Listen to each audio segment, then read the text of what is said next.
Welcome to Spilling the Tea, where we deep dive into what drives high-performance culture. We'll break down the habits, mindsets, and leadership moves that actually make a difference. Hello, I'm Adam. Welcome to our second episode of Spilling the Tea. And today we have a very special guest, our second actually, and I'll let him introduce himself. Hi, I'm Rob Edmundson. I'm the Chief Transformation Operating Officer at Bupa in our Bupa Global India and UK market unit. Father of two. That's probably my first job. To Joshua, who's 14, Olivia, who's 11, and husband to Judith. This is a high-performing podcast, and we reached out to you in particular. How did you feel when you got asked to do that? I know some people can think that's a bit of a compliment, or what was your kind of feelings when you thought a high-performing podcast? I never always put myself in a category of high performance, so a little bit of trepidation. Always grateful to be asked. I think it's the first podcast that I've done, so a little bit intrigued. Kind of all feels quite high tech. So it was a bit of intrigue, I guess. Good stuff. I like it. So let's go with some warm-up questions. If this is something quite new to you, Start doing some stretching. Yeah. If you could have dinner with any three people, living or dead, who would it be? I love this question. All of my friends would say I'm good at these questions. It is kind of coming out. So I would probably choose people that there's no footage or video of. So, for example, some people might say the Queen or Winston Churchill, but you can kind of see kind of footage. So I'd probably say things like, I'd love to talk to Henry VIII. Just nice, see what are you doing? Yeah. What's going on?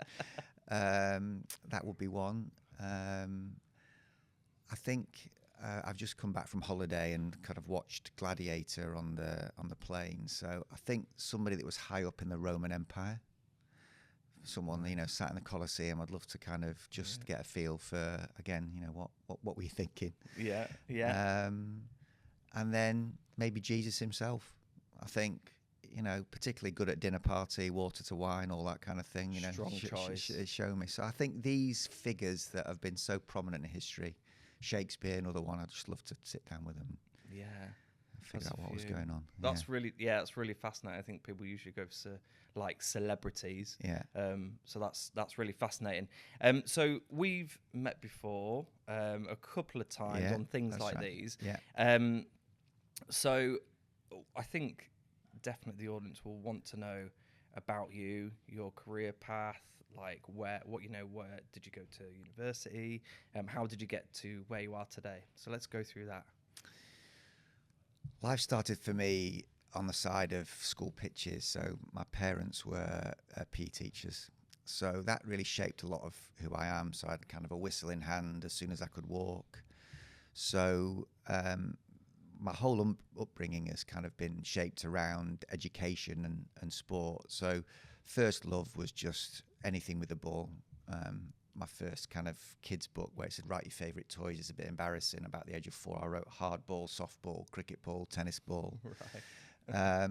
So when I was growing up, I wanted to be a sports player. Played a lot of cricket, and did a little bit of that as sort of a first kind of job, but wasn't good enough to make it a real career. Went to university in Durham and did kind of an economics degree. Didn't really know what I wanted to do, so kind of found my way into management consultancy, and that's really been a feature of my career, not quite knowing what the next destination is, starting to then try and keep options open at a number of points. So spent a few years doing that and then started to specialise from there. Worked outside of consultancy. The next job was for one of the clients, so kind of that was a logical, it kind of found me. So I worked in telecoms for Vodafone, and then similarly Bupa found me. My boss at the time at Vodafone moved to Bupa. I've kind of followed him, and then I've done a series of jobs, been very lucky in Bupa in both a market unit and a business unit, sort of ran some of the product functions in insurance for a bit, And then my current job is part of the executive team, working with Carlos on and the team on really running transformation, which really means big change projects across things like digital and data strategy, trying to work out how we invest our money in the best possible places. So that would be really a learning, is I've never thought too far ahead. Just try to focus on doing the best job you can, and sort of the next opportunity. I've probably been quite lucky has found me. Yeah, and in transformation, there's obviously been a lot of change at Bupa, so you've obviously been a very, very busy man, and more to come, which is fantastic. So just on the kind of not knowing where you want to go or what you want to do you think that's helped you climb the ranks, if you like, and become more successful? Do you know what you want to do in the future from now? Like, have you got like a 5-year kind of roadmap on where you want to be? I've never really had as you say, a roadmap, as it were. One of the best pieces of advice I got through my early stages of the career was to say yes, which sounds a bit simple, but really when you unpack that, is do your best to take on the things that you're asked to do, the opportunities that present, even if they don't quite fit right. Yeah. Another analogy I like is, I've never really done sailing, but I understand a bit of it. They call it tacking, which is you've got a destination point and you never sail in a linear way to it. You've got to sort of tack your way there. So I've always wanted to work for companies that I identified with. So that was sort of a first principle of things that I might rule out. So brands that I could talk about with friends and family. And then from there, it's always been do the things that you enjoy. I've always liked working with people, so I've probably pursued leadership a little bit, but more from the point of view of trying to make the biggest possible contribution. So they're probably the things that have guided me. But no, I've never really had I want to be here in 5 years, and I don't think that's a big problem. I think it's about do the best job that you can now, have a loose idea of where you might be in perhaps 6 to 12 months, and go from there. Right, nice. Into the more basic questions, I've curveball you there a little bit. But helping people live longer, healthier, happier lives and making a better world is our purpose. What does that mean to you? I think it's a service-based imperative, if that makes sense. So what it means to me is, and we know within Bupa, it is all about the people delivering the care. And it's in service to them, who are then in service to the people that need the care in whatever setting that might be. Nice, yeah. And I think the biggest, or the most career satisfaction I got was walking to my daughter's primary school, and she was aged 4 at the time, and I was walking slightly behind her because she was with friends. One of her first days at school, so you kind of let them. It was a village school. And somebody had asked, what does your daddy do? And she just said, I know that he helps people. Yeah, nice. Yeah, and I think that is the major thing for me. I feel as though that there is a service to what's important, and I think that's what embodies the Bupa purpose and its culture. Yeah, lovely. So in kind of high performance, and you can interpret this question however you want and answer it however you want to, but what are your 3 non-negotiables? I think high performance, starts with the individual. So I'm probably not going to go, there's a connotation of high performance, which is success or reward or recognition, or I come back, it's a collection of the individuals, and therefore my non-negotiables are kind of at an individual level. They would be kindness. They would be a level of respect. And the third thing would be hard work, in service to something. I think if you do those 3 things well, I think high performance is a byproduct of that. And I'm a big believer in that. Okay, fantastic. So my next question is around mindset and self-awareness. What's your process for dealing with setbacks?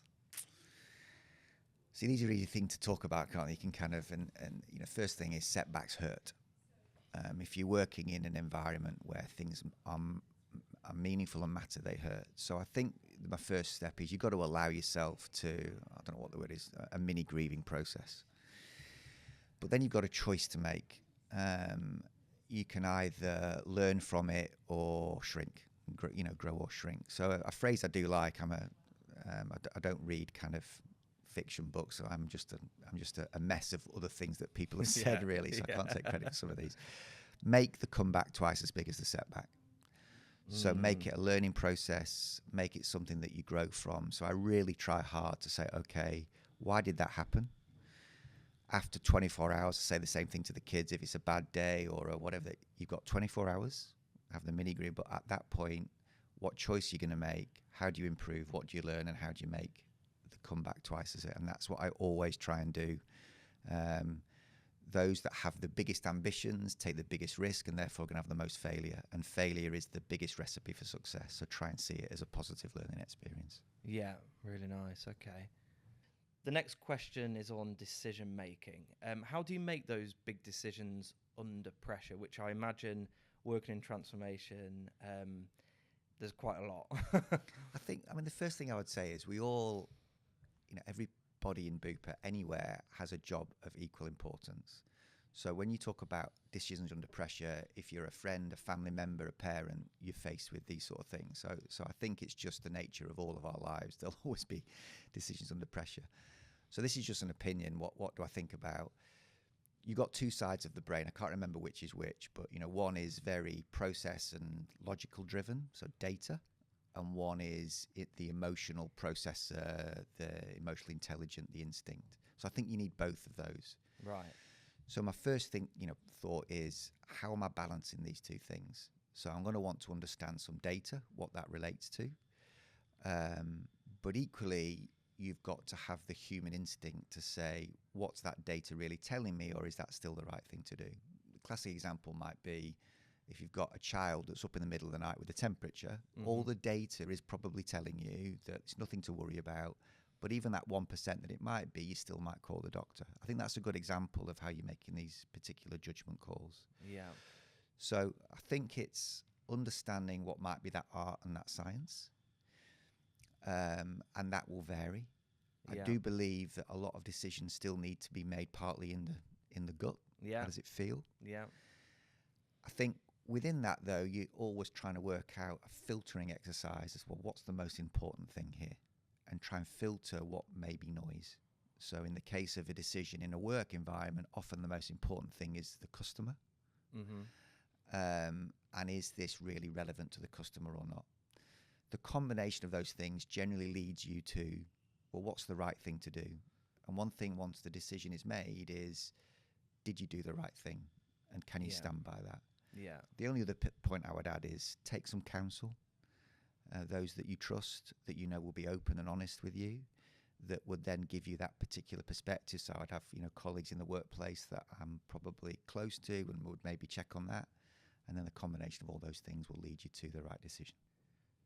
So have you made bad decisions in the past?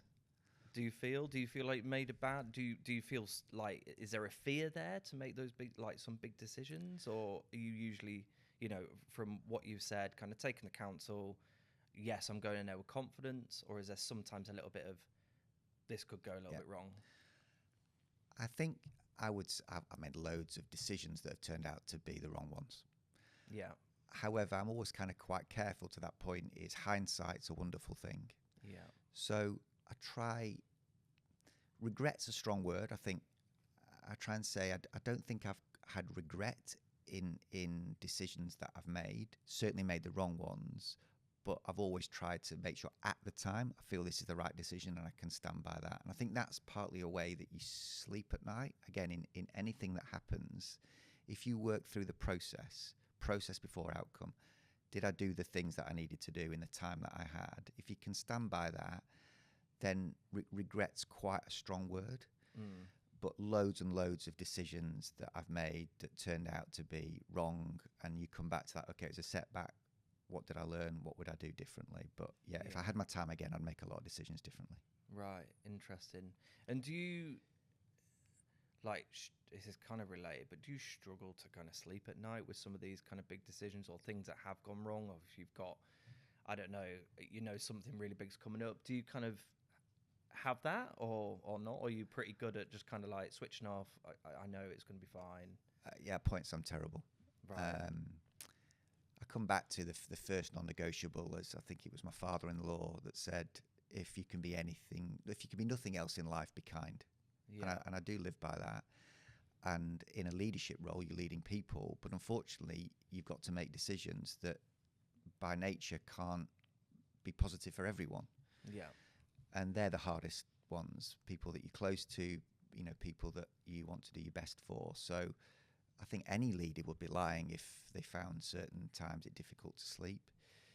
The only thing you can do is the two things, can you go back to at the time were you trying to do the right thing?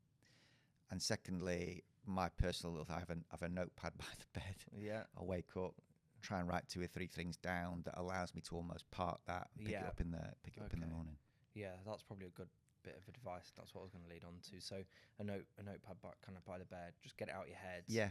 Whack it on paper, and then it kind of frees the mind up a little bit to rest. That's certainly what works for me. I think another thing that I like is imagine you by the side of a road and the traffic is coming past you. Try and just let the traffic go in the night, and then people want to get in the middle of the road and try and. But I think it's biology that at night your mind races and it looks different in the morning. So that's another little trick. Yeah. Okay. Excellent. Really fascinating, Rob. Really fascinating. I love these insights. What are your strategies for staying motivated and resilient? Times can get hard. We know that. But yeah, how do you kind of overcome them setbacks for both yourself and the team that you lead as well? Like, how do you, if there's going through a bit of a rough patch, how do you bring everyone up? I think back to what I call the service culture or the purpose. I think in Bupa, I would hope motivation is very available. So for me, motivation comes from just spending time in one of our first line services, watching what people do, and I genuinely believe there are thousands of people at Bupa that do jobs that I could never do. Yeah. So motivation just comes from seeing that and wanting to play a part in helping that, whether that be in a care home, a dentist clinic, hospital, or wherever. So that's where I get the motivation from, and try and pass that on to teams around that. Resilience is something that you've got to keep working at. Again, I think it's too easy to say, oh yeah, I'm perfectly resilient. I think that can change. I think if you've had a particularly busy day or something, or often something can be going on outside of work that can affect that.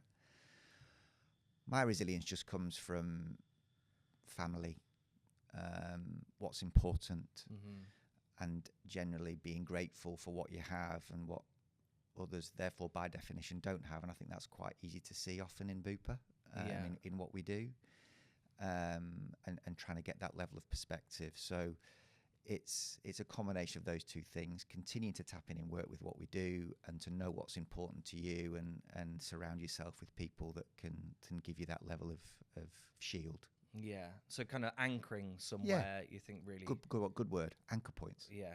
Really helps. Yeah. Fantastic. So this is slightly different to your 3 non-negotiables. What do you think are the elements that make a high-performing team? I think there can be lots of different elements. I'm, as I mentioned, brought up with sport, so I'm a Burnley fan, so I'm used to seeing not many high-performing teams at points. I'm a Wednesday fan. Imagine what I'm going through. Well, exactly. I feel better now. Yeah. I think you generally find some quite common characteristics of high-performing teams. The first thing, no particular order, you generally find that they have a purpose that is bigger than the individual or even the team themselves. Or can you find something that you are aiming for that's quite meaningful? Second thing to that is, do you therefore have a clear success criteria. So do you know what success is in response to that big goal? And then you're creating a culture within that team that starts to almost self-regulate and self-improve. So as a leader, you don't need to be the first person to say that wasn't quite the standard that we wanted, or we need to be a little bit better at that. Because once that goal and that success criteria is clear and it's meaningful, the team starts to self-regulate around it. Yeah. And then I will probably say, one thought is always to say, and then accountabilities are clear, and you know what you're doing versus you know what you're doing. That is to a point right, but what you tend to find in those high-performing teams is those accountabilities start to blur. And I think when you have that, where people, well, I'll do that and you do that, actually gives you a level of next level performance. The only other thing I would add within all of that has a level of honesty. How you're feeling, connection. We could do a little bit better there. That melting pot gives you, I think, a high performing team. Sweet, Rob. So this is the final question I've got on my list. I'm depending on how you answer, I may go through a couple more.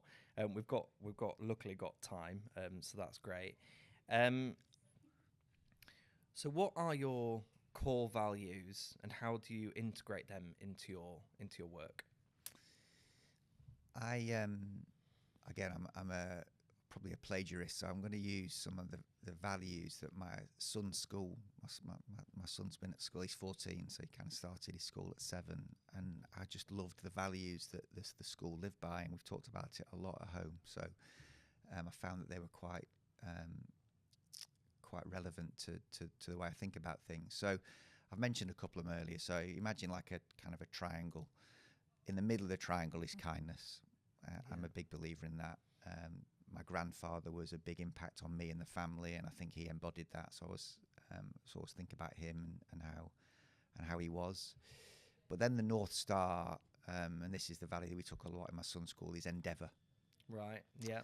So I as a character, I like the pursuit of things, adventure, or some people might say curiosity, or probably where the transformation comes.